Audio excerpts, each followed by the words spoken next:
It's the Real News Network. I'm Sharmini Pires coming to you from Baltimore.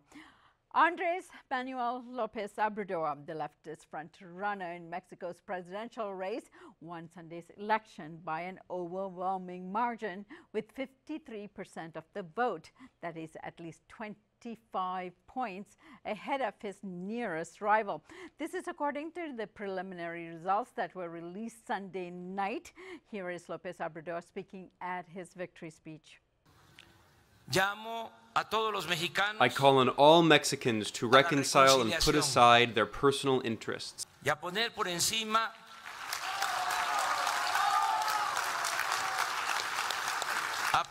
No matter how legitimate they may be, the best interests, the general interests, are the nation's interests.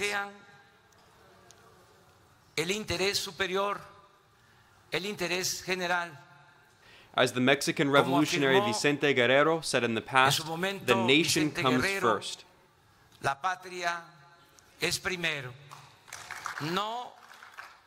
I will not disappoint you. I will not betray the people. I uphold ideals and principles that I consider the most important in my life. But I also confess that I have a legitimate ambition. I want to go down in history as a good president for Mexico.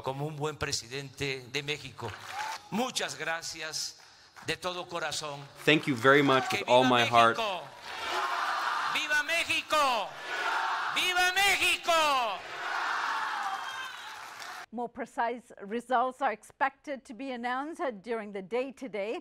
This is the first time in Mexico's modern history that a leftist won the presidency. Lopez Obrador's main rival in the race, Ricardo Anaya of PAN and Jose Antonio Meade of the PRI, conceded defeat long before the official results were announced, based mainly on exit poll results published shortly after voting centers were closed on Sunday.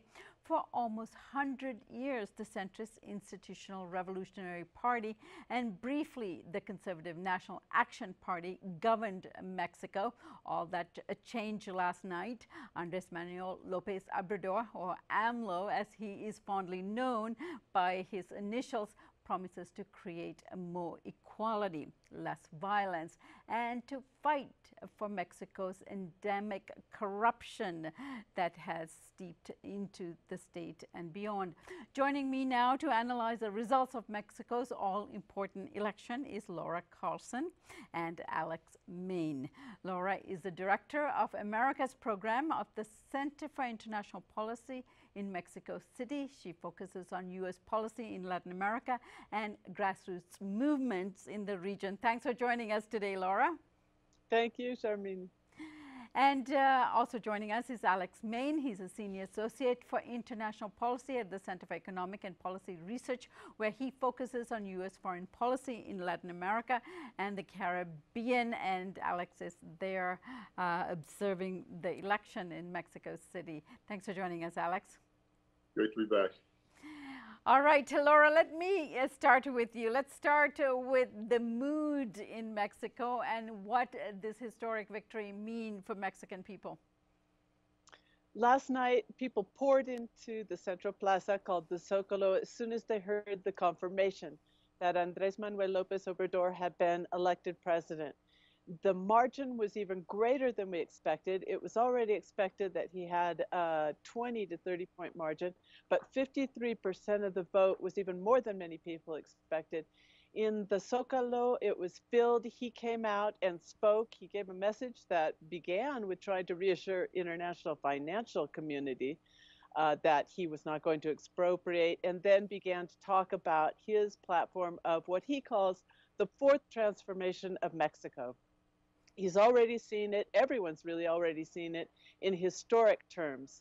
There was independence, there was reform, there was a revolution, and now there's Lopez Obrador. So there's a lot of expectations. In many ways, it'll be difficult to fulfill them all, but there's a lot of hope now for a real change after so many years of a very conservative neoliberal economy and a disastrous drug war. All right, Laura, now you were one of the people that were leading the election observer teams. Tell us about some of the findings of the observer team. It was interesting because we managed to mobilize 100 international observers from all over the world, mostly Europe, Latin America, and the United States, as well as more than 200 independent observers. So we had teams in pretty much the entire country, although concentrated in the central part.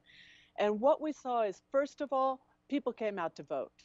We're talking about, they're saying like 63% of the voter registration list, which is extremely high, and also doesn't take into account the number of people who wanted to vote and who couldn't because of glitches in the system or because of purposeful obstacles to exercising the vote, which indeed we saw in the field.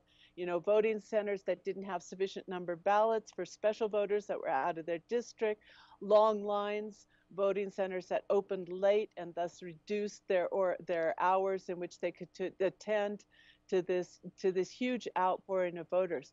We also saw a lot of fraud. We're not talking about a new era in terms of the Mexican electoral system. Lopez Obrador's margin, and he knew this from the beginning, was so large that it made it impossible to flip this election.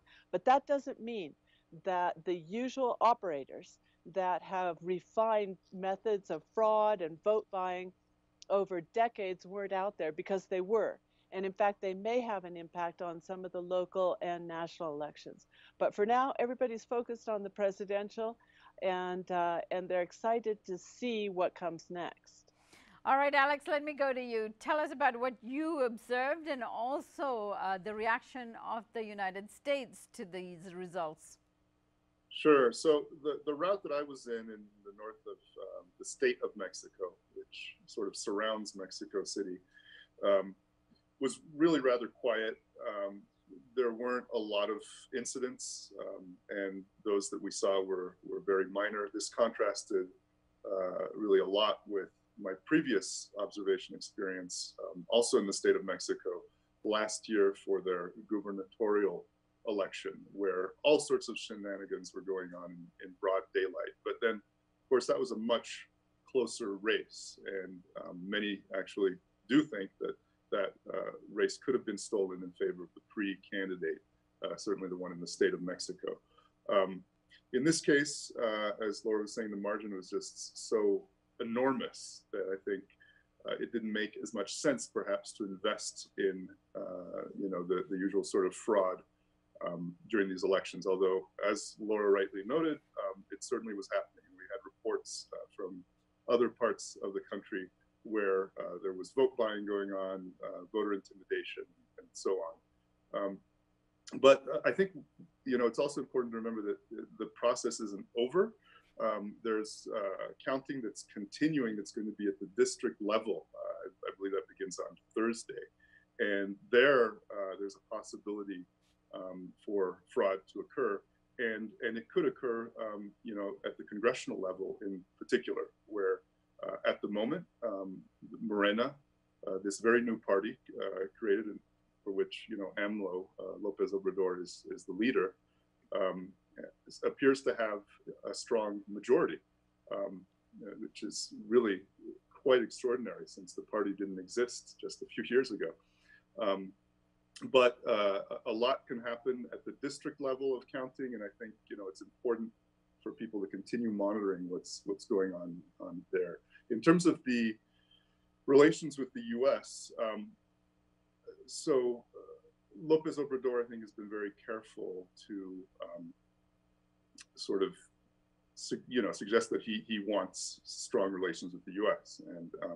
And in a sense, he's somewhat on the same page as the Trump administration in wanting to renegotiate NAFTA. Perhaps not with exactly the same goals, but with some of the same goals in any case.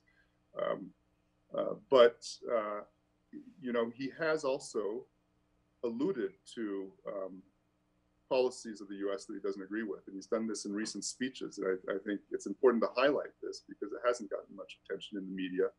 But I think the message is very clear, certainly to Mexicans, where he has, basically said, Mexico will not accompany any sort of hegemonic projects. He didn't mention the U.S., but he mentioned hegemony, where he said, Mexico would not support intervention, was going to, stick to its constitutional principles of non-intervention. And, where he really emphasized the importance of resolving conflict peacefully and diplomatically. And he kind of put this all together in his speech. And I think it was very clear that it was directed at the U.S. and a signal that going forward, under his government, Mexico wouldn't be sort of towing the line of, the State Department, the U.S. State Department agenda, that they were going to begin distancing themselves after. And I think this latest administration of the outgoing president, Peña Nieto, was perhaps, the closest that Mexico's ever been in cooperating in all sorts of issues, including, some of the U.S.'s worst policies in Central America, in Honduras, for instance. All right, Laura, let me go to you. Most analysts are predicting or assessing the situation, comparing it to a presidency like that of the Brazilian President Lula's reign in Brazil, and that this presidency of AMLO would be similar to that. What are your thoughts on the kinds of positions that Lopez Obrador actually took during his campaign, some of the controversies that have been taking place on cross-border issues, and of course regarding NAFTA? Do you think that Lopez Obrador will stand up to the United States on some of these controversial matters that Alex has identified here, including NAFTA and the border issues that are currently going on? Yes, I think he will. It remains to be seen to what degree, but he actually has to. There's no possible way that he can carry out the type of transformations that he's put forth if he continues to toe the U.S. line on the neoliberal economic model and on the drug war and the repression of migrants that has been imposed on the Mexican government for the last years. What he's talking about, probably it's fair to make the comparison to Lula, because in a general sense, although we're going to see different kinds of specific policies, what he's talking about is greater involvement in the state for redistribution of wealth. We've got a very unequal country here, so there's a small number of mega billionaires and over half the country living in poverty. He's talking about social programs that would spread the wealth more. He's talking about going after corruption that would prevent the super rich from having essentially privileges within the system itself at this point. And he's also talking about this greater role of the state, not only in redistribution, but in regulation and in national planning. Right now, he has said that he will immediately sit down with his cabinet, which was actually announced quite a bit before the election. So everybody already knows who they are and where they're coming from. And there's a broad range of views there. There's some businessmen involved. There's some people more traditionally leftist, and there's just about everything in between. However, he thinks that this is something he can reconcile. It's another big challenge, like in the form of Lula. It could be difficult. Everybody knows it could be difficult, but they're going to sit down and go to work according to him on this. And there will be times when he has to take a strong stand. Everybody's saying that because of the friction between their positions and their ideologies, the relationship between the United States and Mexico will actually deteriorate. I completely disagree about that. I think that it's actually at a low point right now with the constant Mexican bashing from Donald Trump that's affecting not only Mexico, but Mexicans living in the United States. And with many of the policies, the increasing pressure to crack down on Central American immigrants coming up over Mexico's southern border, especially, the relationship is really very, very negative right now. The only aspect in which people say that it's even good is the fact that the Pentagon's essentially running Mexico's national security apparatus because of what they call cooperation, but what is really intervention through the drug war. If we have a president that stands up to that, Mexico can begin to defend its own interests, and the two nations will be forced to negotiate in such a way that they're actually bringing to the table representation, at least on the Mexican side, of what Mexican interests are. And I think that standing up to Donald Trump is a good model for his type of bullying within the world.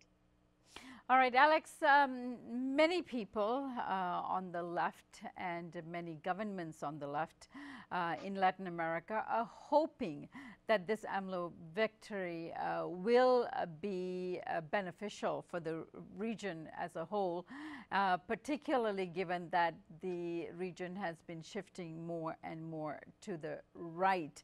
Now, do you believe that AMLO will stick his neck out and defend the region's democracy and region's right to govern themselves without U.S. interference? Well, it's very hard to say. I mean, obviously his track record, he was the mayor of Mexico City. He's, held positions in Mexico that didn't involve foreign policy. So he's, at this point, really sort of a blank slate in terms of his positions towards these other countries and towards, for instance, some of the integration mechanisms that were pushed by Brazil, Venezuela, Argentina, and so on in the last decade.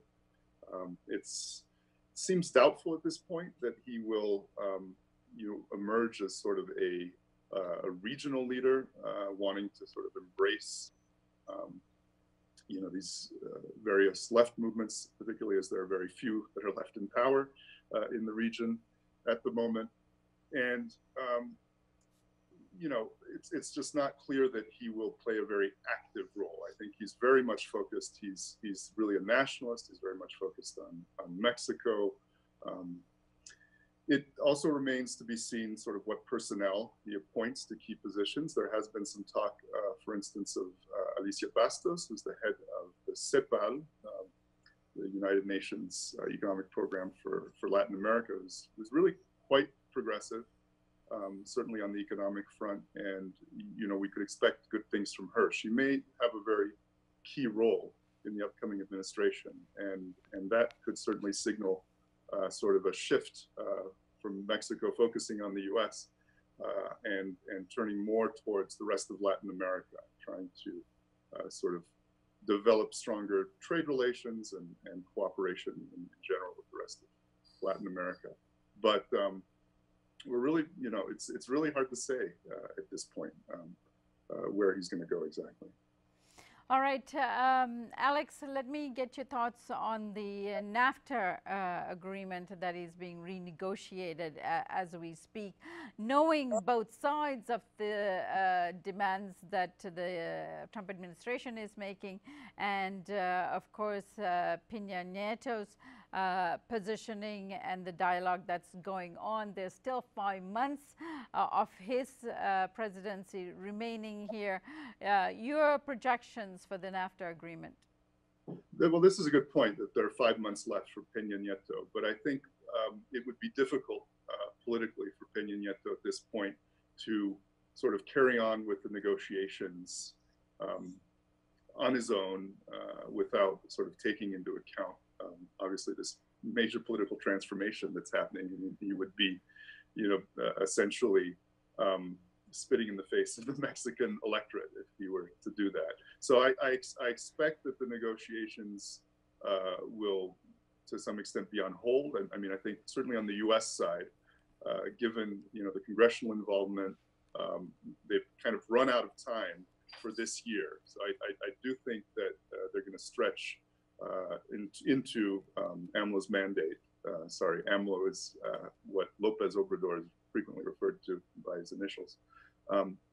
And there, I do think we can expect Lopez Obrador to, have a very strong position about improving sort of labor conditions, respect for labor rights, and certainly increasing wages of the average Mexican worker and having an agreement that does that. And also, and perhaps Laura can speak more to this, because she's very familiar with it as well, or certainly I think more familiar than I am, but he has supported the idea of labor mobility I think that would be a very controversial idea in the U.S. The idea that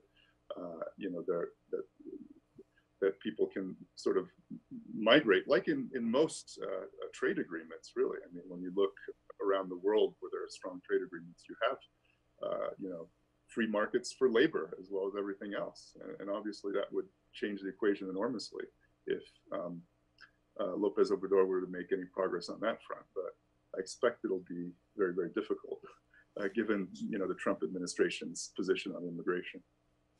All right, Laura, let me give you the last word on that topic, which is when we think of the EU, we also know that there is a free movement of labor within the EU member states. And so therefore, what Lopez Obrador is desiring in terms of the NAFTA agreement is consistent with that. Your thoughts on that possibility and why the U.S. might resist this? It's consistent with any common sense approach to economic regionalization, which is what NAFTA is, and it's appalling that it wasn't taken into account. It's what's created these huge contradictions that we see in the relationship today, that immediately provoked massive outmigration from Mexico. What Lopez Obrador has said is that we want to create conditions within the country and within Central America that make it a choice for people to leave. So people can, he says, stay home happily, because so much of this migration we're seeing from all the region is forced migration. The chances that Donald Trump will accept any concept of this are virtually nil. And so what Mexico is going to have to do, and there's still not a real blueprint for this, is to begin to present itself as a model of what a humane and rational approach to global migration, because we know this is a global problem and we experience it very acutely here because of the breakdown of conditions of security and of basic well-being in the Northern Triangle countries of Guatemala, Honduras, and El Salvador that just seems to be getting worse. He's going to have to present Mexico as a model of that, whether the United States comes along or not, and it's definitely not going to come along. Donald Trump is presenting himself as a model of repression and criminalization against migrants, is refusing to allow the immigration issue to be seen in the context of labor issues and labor mobility. And so now we have an opportunity, even though the sphere of impact, which is to say what we can do with the United States government against this idea, is very limited. But there's this opportunity to at least be a different kind of model in terms of Mexico's treatment of Central American migrants, which up to now has been complete subservience to the Trump model of repression and criminalization, symbolized, or not just symbolized, but expressed in the Plan Frontera Sur, which is the southern border initiative funded by the United States, at least in part through the Merida Initiative, to crack down, deport, and prevent Central Americans, many of whom are refugees from terrible conditions, from going up to the U.S. border. All right, I've been speaking with Laura Carlsen. She's the director of the Americas program at the Center for International Policy in Mexico City, and also with Alex Main, Center for Economic Policy Research in Washington, D.C. I thank you both for joining me today. Thank you. And thank you for joining us here on the Real News Network.